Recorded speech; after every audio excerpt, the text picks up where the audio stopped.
Alexander O'Neal at number 5 with Fake on my fantasy playlist.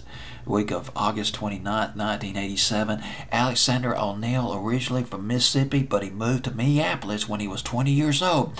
He joined several bands. The first band that he was in was the Mystics. Then he joined a band called the Enterprise. Also in that band was a drummer named Mars Day. Then it looked like Alexander O'Neal got a huge break.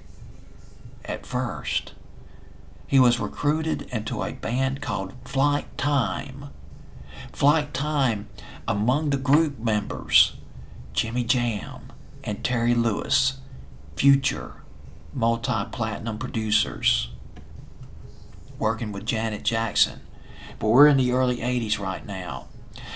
Prince worked with Flight Time. Prince developed Flight Time. He added Mars Day into Flight Time, and he also added a childhood friend named Jesse Johnson. Guitarist Jesse Johnson. Remember Jesse Johnson? From back in the mid-80s, he threw down some jams. Crazy. One of them back in 86. Jesse Johnson in the time. He got down back in the day. That just tripped me out. Jesse Johnson.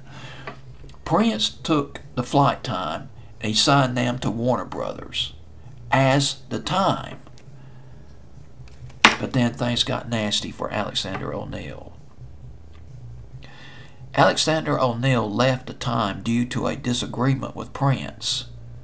Now, according to somebody at allmusic.com, which is a prestigious music website, the reason why Alexander O'Neal was ousted from the Time, he was going to be lead singer too.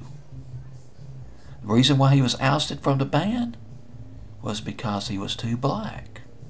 He was considered too black, or the group. That's according to the person at allmusic.com. It is possible.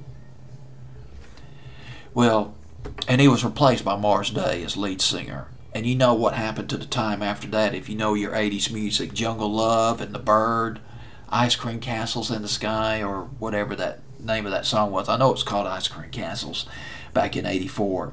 Alexander O'Neal released his debut album in 1985, featured Saturday Love with Sherelle, which was a monster R&B hit, went to number 6 in England, was a moderate pop hit. Remember hearing it on the radio, or at least on night tracks back around the spring of 1986. Hearsay, his second album, came after that, and Fake went to number 25 on the pop charts. Was a huge R&B hit, number 1 or 2 on R&B, and the song that came after that, Criticize, nice record, went to number 4 on R&B, but number 70 on the pop charts. This is Fake. Got a thick-ass beat to it. This is what I'm talking about, an R&B song that has a strong, strident beat to it.